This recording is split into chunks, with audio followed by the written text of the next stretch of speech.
오늘 그 영적인 한국교회 상황과 이 국가적인 상황을 좀 이렇게 말씀을 드린다면, 산 꼭대기에 불이 났습니다. 산 위에 불이 났는데, 산에 불이 났는데 한국 교회와 그리고 이 민족이 그 산 위에 있다는 겁니다. 사실은 거대한 커다란 유혹의 불길들이, 영적인 불길들이, 어둠의 불길들이 몰려오고 있는 이때에 우리가 그 산 위에 있다면, 우리가 그곳에 있는 등산객이라면 그곳에서 살아남을 수 있는 길이 여러 가지 방법이 있겠죠. 근데 대부분이 살아남을 수 있는 길은 맞불 작전이다, 이 이야기를 합니다. 사실은 우리 영적으로 이렇게 치열한 이 싸움이 벌어질 때 우리가 그 싸움 속에서 이길 수 있는 그 길은 사실은 성령으로, 기도로 맞불을 붙이는 것밖에 없습니다. 우리가 그래서 지금은 우리 교회가 하들링 특별히 릴레이 기도를 하고 있고 한국 교회가 지금 기도하고 있는 줄로 압니다. 사실 어떤 면에서 보면은 우리 주변에도 또 많은 기도의 필요성을 갖고 있는 사람들이 있습니다. 입조차 벌려서 내가 기도하기 어려운 안타까운 지체들도 있지요. 정말로 안타까운 지체들이 있습니다. 영혼이 병든 사람도 있고, 특별히 마음이 아픈 사람들도 있고, 육체적인 질병과 고통 속에서 정말 힘든 하루하루를 보내고 계신 분들도 있습니다. 그분들은 똑같이, 정말로 그분들 깨어 있다면, 그분들이 예수 믿는 하나님의 자녀라면 우리에게 요청한 것이 있습니다. 우리를 위해서 기도해 달라. 나를 위해서 기도해 달라. 지금은 기도할 때다. 이렇게 중보 기도를 지금 우리에게 요청을 하고 있습니다. 그 독일 전쟁사에 보면은 굉장히 중요한 하나의 처참한 죽음의 얘기가 실려 있는데요. 폭풍우가 굉장히 몰아치는 밤에 적들과 전쟁을 합니다. 야전 군들이 적의 포위가 됐어요. 적의 포위가 되어서 긴급 요청을 하는 그 SOS, 무전을 쳐야 되는 것입니다. 다급한 목소리로 말을 하는 중에 결국은 무전이 끊긴 거예요. 이 통신병이 무전이 끊긴 것을 이유를 찾아보니까 나무가 부러져서 이 전기선이 절단이 되어버린 것을 발견하게 됩니다. 이 전기선을 이으려고 보니까 이제 부러져 가지고 이렇게 점신주가 이렇게 옆으로 넘어져서 이 1m가 부족한 거예요. 지금 다급한 상황입니다. 야전군들은 독일의 어떤 포위군 때문에 포위에 대해 있어서 위기 상황에 지금 직면해 있고요. 이때 이 통신병이 그, 그 무전기를 들고 양쪽 전기선을 이렇게 잡습니다. 잡고 마지막 무전을 쳤어요. 그리고 이제 폭격이 날아오고 아군들이 들어오게 되고 이제 승리를 거두었습니다. 거두고 보니까 통신병을 찾아보니까 통신병이 이제 감전돼서 죽어 있더라는 겁니다. 이것이 사실 이 독일 전쟁사에서 굉장히 중요한 그 이야기이기도 하는데요. 사실은 이제 모르겠습니다만, 한 이 병사의 목숨을 건 자기 군대를 살리기 위해서 했던 그 생명을 건 그 헌신들이 결국은 전체를 구원하는 이 일들이, 오히려 이 일 같은 것이 우리가 하는 이 중재 기도, 중보 기도이기도 합니다. 우리가 우리 교회를 위해서 기도하고 국가를 위해서 기도하고 지체들과 내게 맡겨주셨던 사명을 위해서 기도하고 있는데요. 우리의 기도가 얼마나 중요한가? 이 기도의 중요성을 알고 우리가 함께 하들린 기도와 교회 기도하는 자리에 참여했으면 합니다.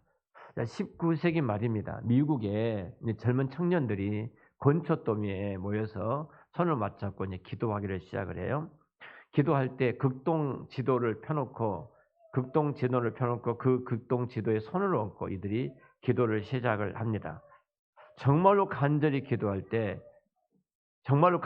성령이 그들 가운데 임하게 되어져요. 그 가운데 한 사람이 드디어 한국 땅을 받게 됩니다. 선교사가 바로 그분이 우리가 잘 아는 언더우드 선교사입니다. 결국은 성령의 그 시간의 기도가 아니었다면 극동을 그들의 마음에 품지 못했을 것이고, 주구하는 대한민국 위에서 누구도 품는 복음을 전하는 그 길이 막혀 있었을 것입니다. 분명한 것은 한 시대, 한 교회, 한 지역에 놀라운 역사가 일어나는 그때는 항상 기도하는 사람들이 있었다는 사실입니다. 우리 교회가 영적인 부흥을 위해서 기도하고 우리가 각 기관과 부서들을 위해서 기도한 것이 얼마나 좀 중요한지 모릅니다. 어떤 면에서 본다면은 우리가 기도할 때 우리가 능력을 회복하게 될 것이고요. 기도할 때 하나님이 우리 인생 가운데 개입하셔서 일하시는 그 은혜를 보게 되어집니다. 우리 중보 기도팀들이 계속해서 우리 교회에서 모여서 기도하는 어, 시간을 갖는데요. 우리 장현 성도님 좀 이렇게 봐주세요. 고개 숙이고 계시지 마시고. 예. 중보기도 팀들 이야기를 하고 있는데 지금 중보기도 팀들이 정말로 모여서 함께 기도하고 있거든요. 화요일 날, 목요일 날, 토요일 날 기도합니다. 2시 반부터 모여서 여러분들의 기도 제목, 특별한 기도 제목을 놓고 계속 기도하는데 이 기도의 이제 불길이 여기서 멈춘 것이 아니라 더 타오르는 그 중보 기도의 불길로 이어지기를 축원합니다. 내가 사실 어떤 면에서 보면은요. 누군가가 나를 위해서 기도하고 있다는 것처럼 참 행복한 것이 없어요. 누군가가 나를 위해서 기도하고 있다. 누군가가 나를 위해서 기도해 주고 있다. 이것을 우리는 중재 기도라고 하는데요.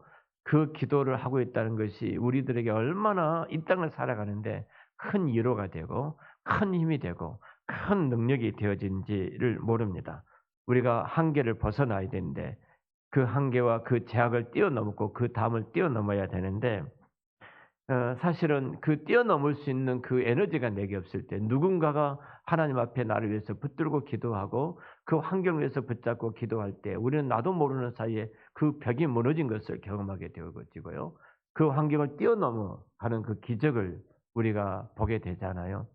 분명히 누군가 뒤에서 나를 위해서 기도하고 있는 그 시간이 있었다는 사실입니다. 자, 오늘 본문의 모습을 한번 그려보면은 불붙은 소돔 고모라 성의 환상을 이제 그 아브라함이 보게 되지요. 그곳에 자기 조카 롯이 있습니다. 그 가족들이 있습니다. 함께 갈대아 우르를 떠났던 자기 친척들이 지금 그곳에 머물러 있는 것입니다. 그들이 어떻든 간에 신앙을 선택하지 않고 믿음을 선택하지 않고 그들은 세상에 눈이 어두워서 그곳을 선택했다 할지라도 내 가족이 그곳에 있었다는 사실이에요. 자, 이 불붙은 환상을 바라보고 아브라함이 기도를 합니다. 그 기도하는 시간이에요. 이 흥망성쇠가 이제는 그곳에서 모두가 망하는가, 그들이 살아나는가 이 기도를 지금 하고 있습니다. 아브라함의 이 모습을 보면은 지금 불붙은 소돔성을 한 손에 붙잡고 한 손은 하나님을 붙들고 간절하게 지금 이 두 공간 속에서 몸부림치는 아브라함을 보게 되어지거든요. 절규를 하고 있을 정도로 기도하는 아브라함 모습을 보게 되어집니다. 분명한 것은 우리가 아브라함처럼 중보 기도자는 한 손은 지금 그 현상, 그 상황, 그 아픔, 그 고통, 그 형제를 위해서 붙잡고 있고 또 한 손은 하나님을 우리 아버지, 우리 기도의 응답자이신 우리 하나님 아버지를 붙들고 우리가 기도하고 있는 것입니다. 누군가가 나를 위해서 기도하고 있다는 그것이 얼마나 큰 위로가 되겠습니까? 이것은 성도들만이 갖고 있는 고귀한 특권이 중보 기도라는 사실입니다. 뭐 기도나 해볼까? 기도나 좀 해볼까? 그런 것이 아닙니다.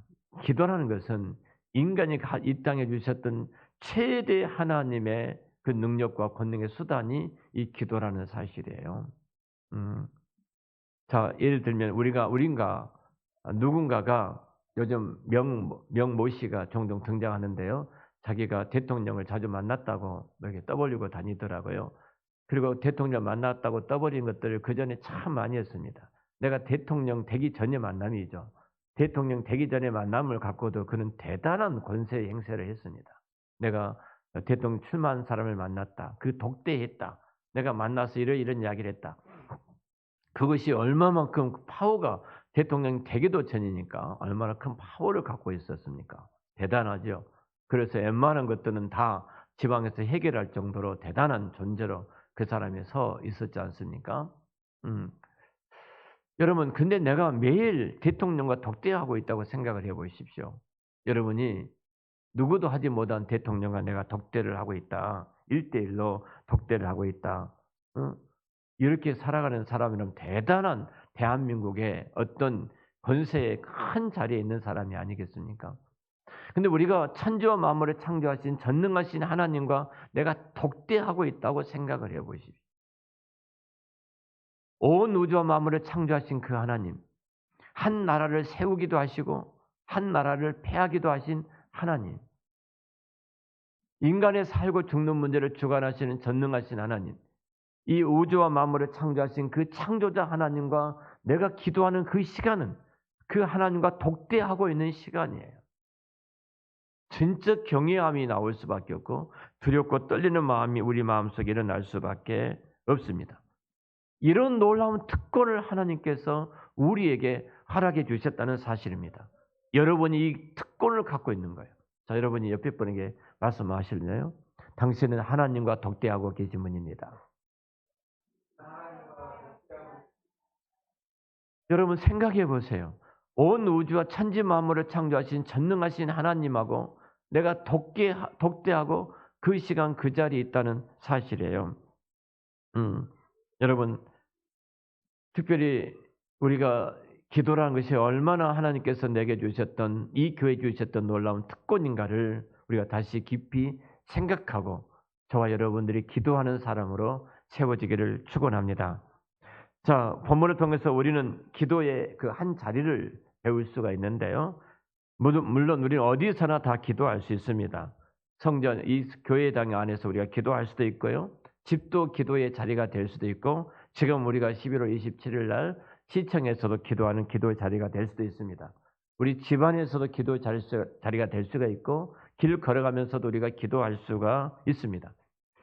제가 우리 CM과 작년 재작년에 한 기도 담당한 목사님이 우리 8월 방학 동안에는 3시간 기도합시다 이렇게 오더를 내렸어요. 숙제를 냈습니다. 매일 방학 기간 동안 3시간 기도해야 되는데요. 목사님들이 부담스러워 하시기를 제가 이랬습니다. 이렇게 말씀을 드렸어요. 이게 리더십의 문제다. 그분이 말씀하시고 우리 순종하는 것이 또 복이다. 그리고 책임은 하나님 지신다. 이렇게 이야기하고 3시간 기도하기 시작하는데요. 타이머를 맞춰놓고 기도를 시작한 거예요. 3시간 기도하기가 정말로 어려웁니다. 새벽에도 저녁에도 길 가면서도 걸으면서도 맨발로 걸으면서도 계속 기도하지 않으면요. 그 3시간 기도할 수가 없어요. 근데 3시간 동안 무슨 기도할 것이 있겠는가 그렇게 생각하실지 모르지만 3시간 딱 시간이 짜져 있으니까 이제 모든 사소로운 일까지 다 끄집어 그 기도의 자리에 올라오는 거예요. 여러분 기도의 시간은 참 중요합니다. 우리가 10분 기도해 그러면 10분 기도의 분량밖에 없습니다. 1시간 기도해 그러면 1시간 분량이 나오게 되어 있는 것입니다. 사실 우리가 어찌 보면은 여러 장소에서 우리가 함께 기도할 수가 있어요. 교회 안에서도 우리 유집사가 그러더라고요. 11시에 기도를 하는데 본인은 무릎을 꿇고 1시간 동안 기도하는데 그냥 조용하게 하지도 않고 큰 소리 내면서 기도합니다. 너무 마음이 편하다는 겁니다. 저는 속으로 그 말을 듣고 나는 무릎을 꿇지 못하거든요. 왜냐하면은 제가 무릎의 질환을 오래전에 사춘기 때 갖고 있었기 때문에 혹시 목사님 왜 무릎 꿇지 않나 시험 들지 마시고요. 그 오스 존슨 틴이라는 질환을 갖고 있어서요. 성장기에 뼈가 자라는 겁니다. 무릎뼈가 굉장히 튀어나와 있어요. 군대 갔을 때 제일로 큰 기압이 뭐냐? 무릎 꿇고 있는 기압이에요. 제가 무릎이 딱 꿇으면은 이게 껍질이 다 그 표피가 다 벗겨지는 아픔이에요. 이렇게 튀어나왔으니까. 나는 무릎 꿇고 기도하지 못하는데. 여러분 분명한 것은 우리가 어떤 형태로든 하나님을 경외한 마음으로 기도한 것이 중요하지 않습니까?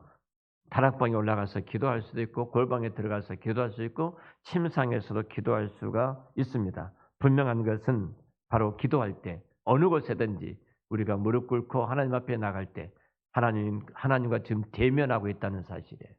하나님이 그 앞에 계시고 내 기도를 듣고 계시고 내 등을 두드리고 계시고 내 기도 소리 하나하나 그 음성 하나하나 땅에 떨어지지 않고 다 수납하고 계신 줄로 믿습니다. 자, 우리가 이렇게 기도할 때 분명히 내가 변화되어지고요. 내가 이렇게 기도할 때 우리 가정이 변화되고 교회와 민족이 변화될 줄로 믿습니다. 그리고 지금 우리가 함께 지금 국가를 위해서 기도하고 있는데요. 우리가 이 민족을 통치하시는 하나님의 거대한 커다란 통치를 우리가 기도하는 시간, 우리의 기도를 통해서 그 은혜가 임하게 되는 시간이 된 줄로 믿습니다. 여러분 다니엘의 세 친구가 뜨거운 풀물불 속에서 여러분 건진받은 사건을 잘 알고 계실 겁니다. 그 평일보다 7배나 더 뜨거운 불을 지펴가지고 다니엘의 세 친구 사드락과 메삭과 아벳느고를 이 불 속에 던졌어요. 그리고 집어넣는 이 그 병사들은 그 불로부터 복을 입고 불에 너무 뜨거우니까 가까이 가면 자기들도 위험하니까 그 복을 입고 집어 던졌어요. 근데 얼마나 뜨거웠던지 그걸 뛰어넘어서 이 세 사람은 불에 다 죽지 않았습니까? 아니 던진 사람 죽지 않았습니까? 근데 사드락과 메삭과 아벳느고는 머리칼 한 올도 상하지 않았어요. 여러분 이때 이 세 사람을 던질 때 누구 한 사람이 있었습니다. 누구예요? 예수님이 그 안에 계셨지만 밖에서 한 사람이 있었어요. 누구예요? 다니엘이 기도하고 있었습니다. 다니엘은 자기 고향 다 친구들이거든요. 이 친구들을 위해서 하루에 3때를 정해놓고 창문을 열어놓고 무릎을 꿇고 있었던 다니엘의 기도가 있었어요. 그 다니엘의 기도가 이 세 사람을 건져낸 줄로 믿습니다. 이 다니엘의 기도가 하나님이 그곳에 임재하셔서 역사하신 줄로 믿습니다.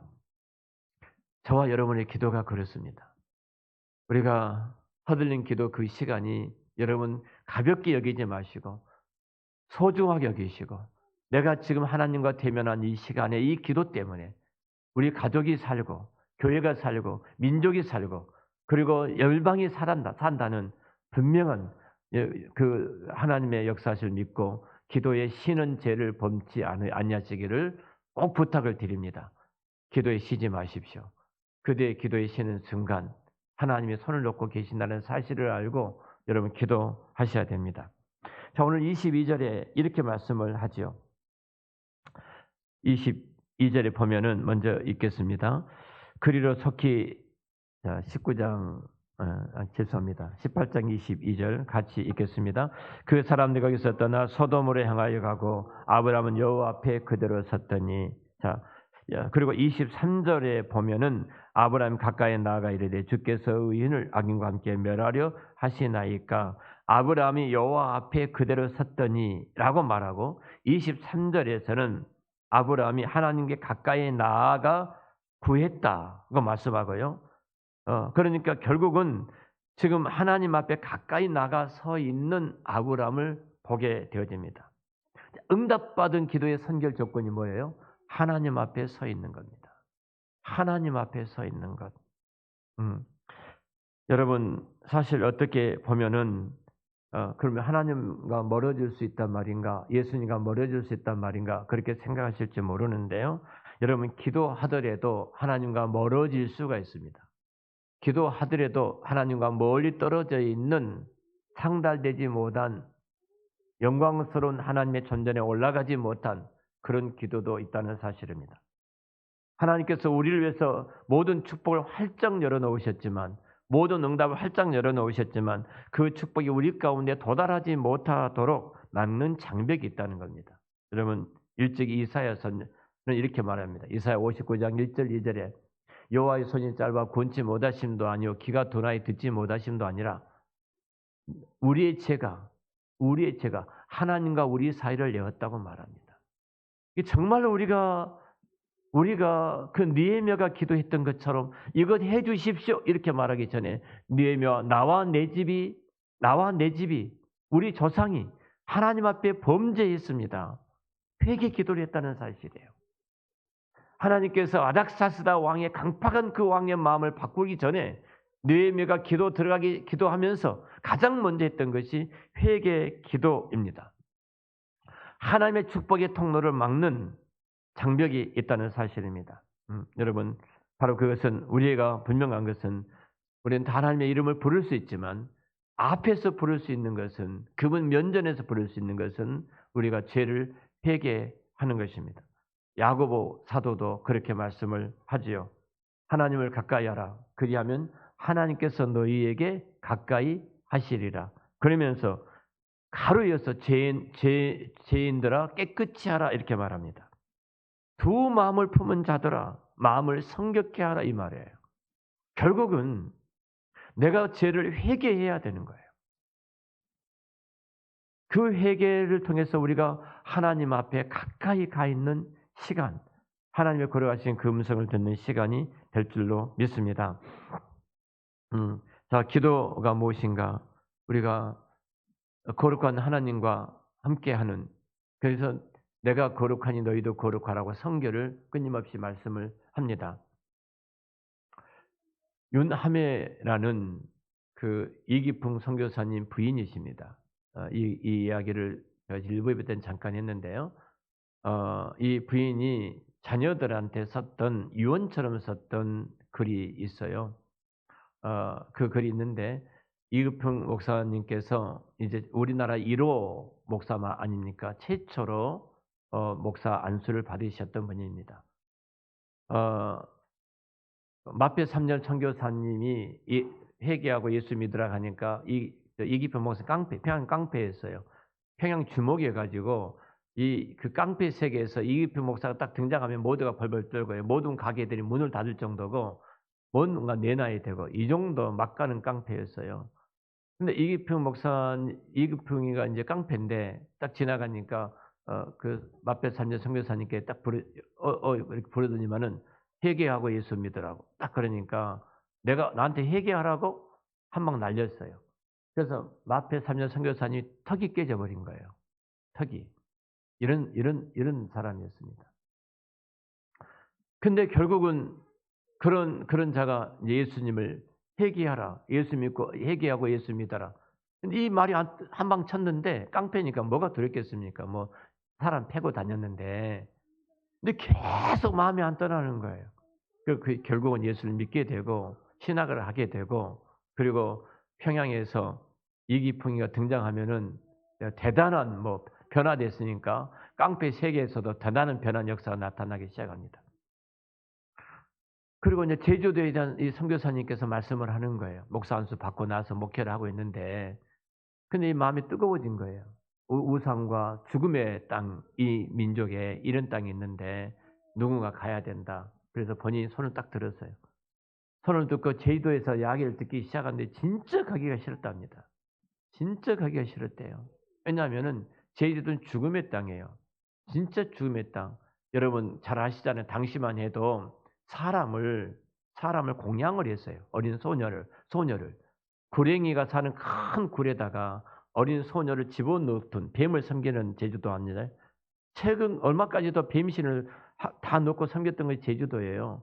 그 큰 구렁이가 사는 굴에다 집어넣고 어린 소녀를 넣었던 것이 제주도예요. 이 목사가 들어가서 끄집어내고 그 구렁이를 죽여가지고 그냥 막 이런 일을 저지르죠. 그러니까 그 집은 좋지만 그 동네는 난리가 난 거죠. 근데 이런 곳에 가는데요. 마음이 편하겠습니까? 이제 뒤로 빠지고 싶은 거예요. 빠지고 싶어서 미적미적 되니까 딱 아내가 하는 말이 예수님이 당신을 위해서 죽었는데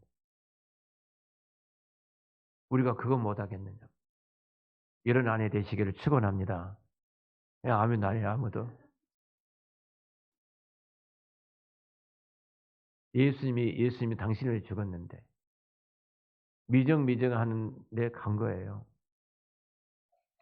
거기 들어갈 때도 너무 평양에서 그렇게 목포항까지 와서 배를 타고 가는데 태풍이 오니까 아내는 못 들어가고 본인만 타고 간 거예요.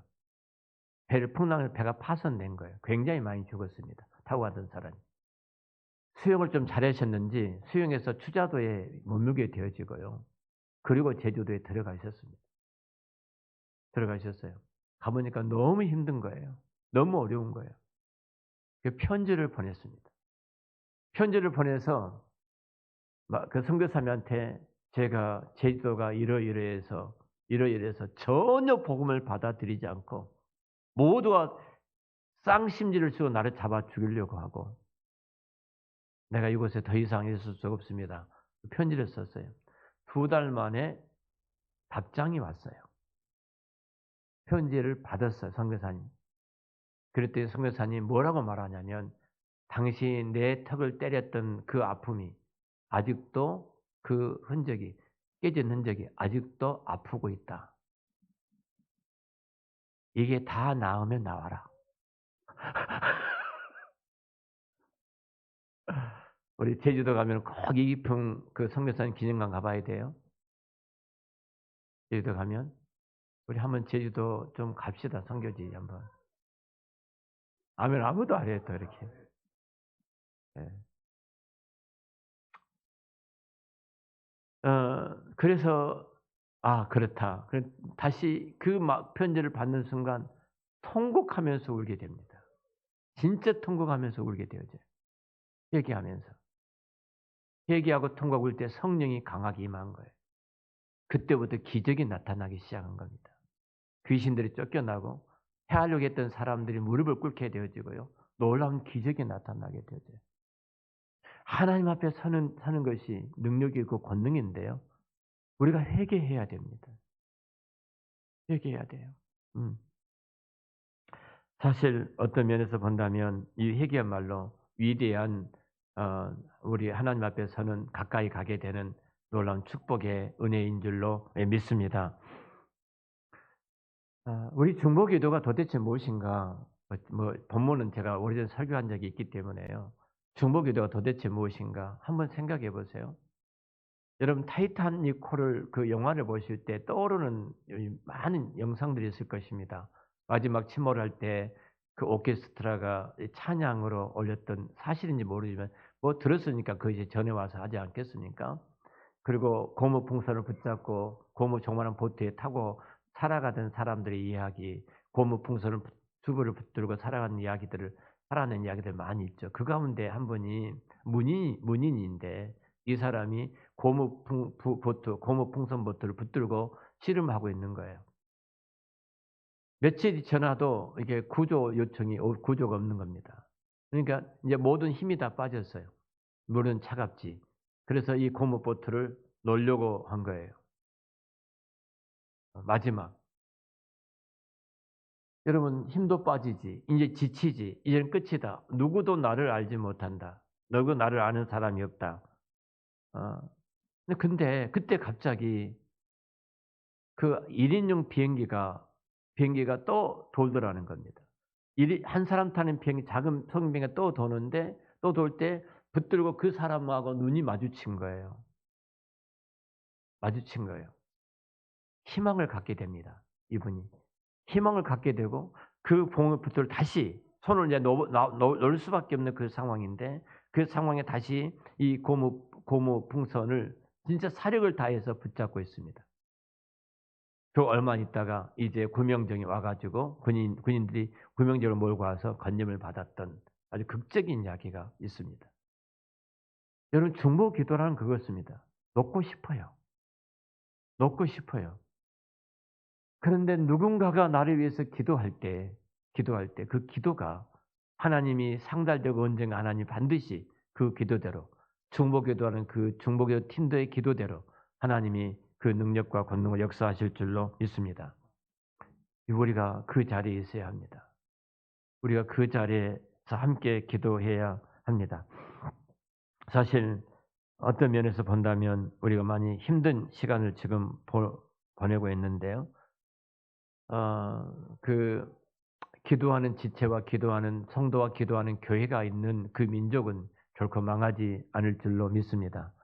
아무리 세상이 어려워도 기도하는 그 한 사람 때문에 하나님은 하나님 역사에 가시죠.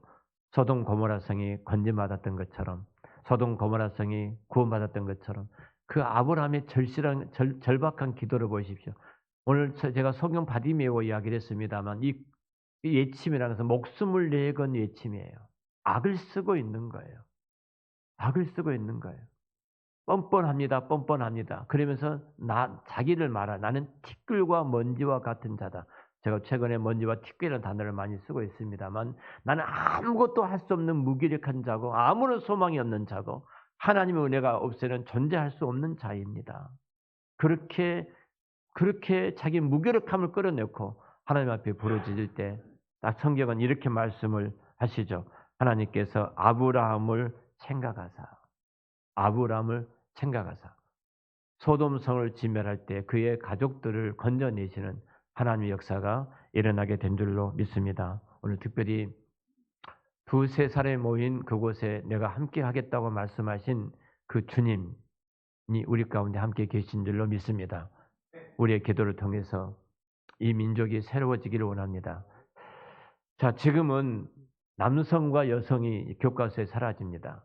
제가 우리 애한이가 늘 언니라고 그래요. 언니 그래요. 그래서 내가 애한이한테 언니가 아니라 누나다. 누나다. 누나로 불러라. 예. 성이 없어집니다.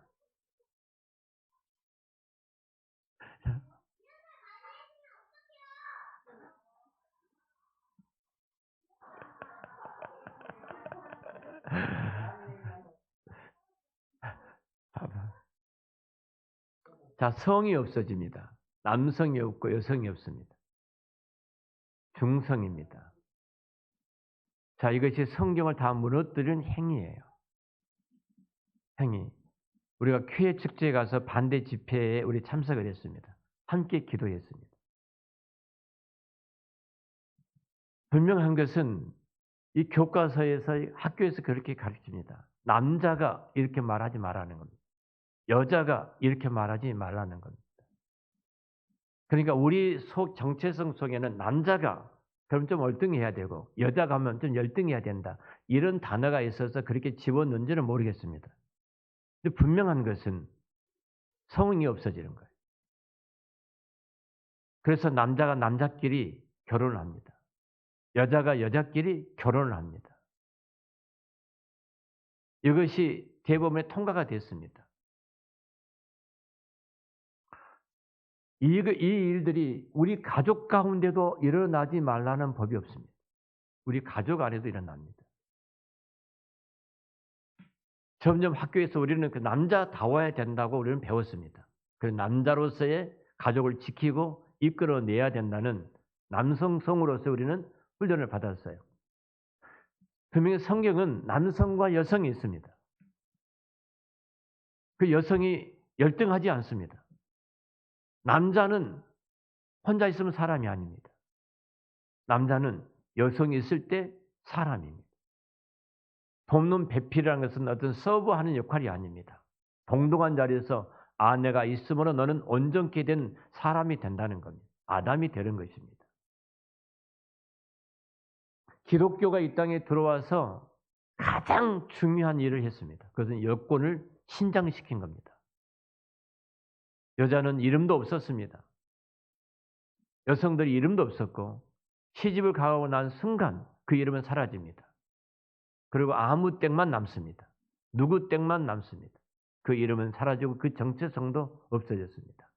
근데 교회에서는 그분의 이름이 불려지고 그분이 교회 직분을 받고 동등한 자리에서 교회에서 사역을 하고 훈련을 하고 이 일들을 해왔던 최고의 YWC, YMCA를 통해서 여성운동이 시작되고 거기에 조아라 여사라는 분이 계십니다. 이 조아라 여사의 저희 모교의 출신입니다. YWC의 최고의 위상을 끌어올렸던 분이 저희 모교의 어르신이에요. 저희 아버님의 친구이셨어요. 아버님은 늘 그분의 친구의 영향을 받으셔서 교회에 대해서 부정적인 말씀을 하지 않고 긍정적인 말씀을 하셨어요. 한국 이 땅에 복음이 들어옴으로써의 최고의 이화 여학당을 비롯해서 여성들이 드디어 학문의 길에 들어서지 않았습니까? 저희 형님이 최근에 돌아가시는 거 잘 아실 겁니다. 저희 형수 씨가 지금 80 중반을 후반 연세가 되셨는데요. 중학교밖에 나오지를 못하셨어요. 형님은 대학을 나오셨습니다. 근데 형수 씨의 오빠는 대학을 나오셨어요. 그때 중앙대학교 교수였어요. 근데 형수 씨는 중학교 졸업하고 끝난 겁니다. 유교 문화 속에서 여자는 결혼만 잘하면 돼. 시집만 잘 가면 돼. 배울 것이 없어. 집에 조용히 있어야 돼. 이것이 우리 문화였어요. 근데 어떤 사람은 고향 땅을 등지고 서울까지 올라서 고등학교를 졸업한 거 보면 대단한 거예요. 그런 문화 아니었어요? 근데 기독교가 들어옴으로 말미암아 여러분 우리 문화가 얼마만큼 상승이 되었습니까? 우리가 이 놀라운 기독교는 동등입니다. 차별이 아닙니다. 차별이 아니에요. 역차별을 받는 것이 문제라는 거죠, 이제는. 역차별을. 예를 든다면 동성애에 대해서 반대를 합니다. 목사가 여자분이 목사가 될 수 있어. 이렇게 말을 합니다. 그럼 여성을 차별한다는 겁니다.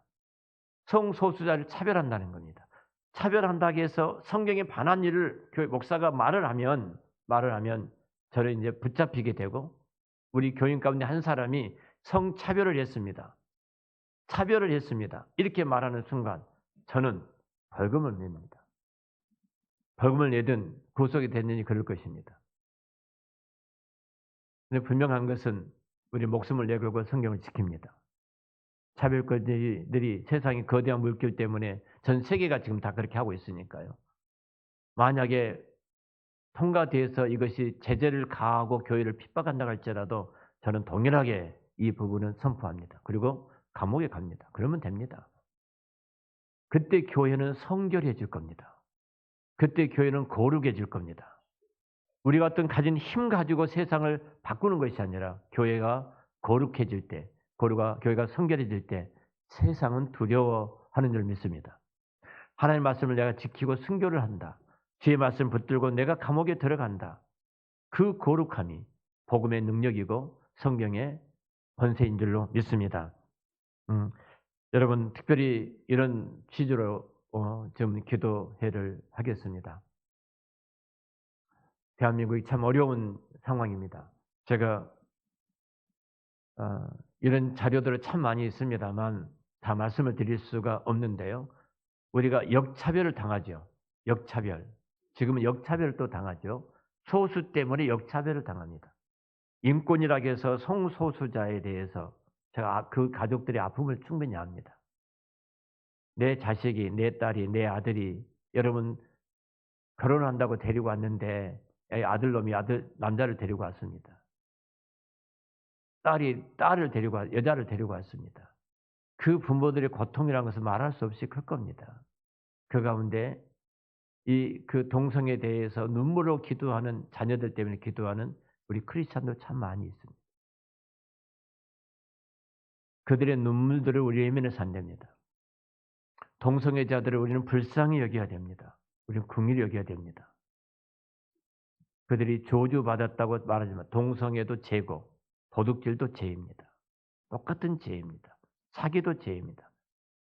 성경에 미워하는 것은 살인죄라고 말을 합니다. 똑같은 죄입니다. 우리는 죄에 대해서는 우리는 단호해야 되지만 그 사람을 불쌍히 여겨야 됩니다. 이게 교회입니다.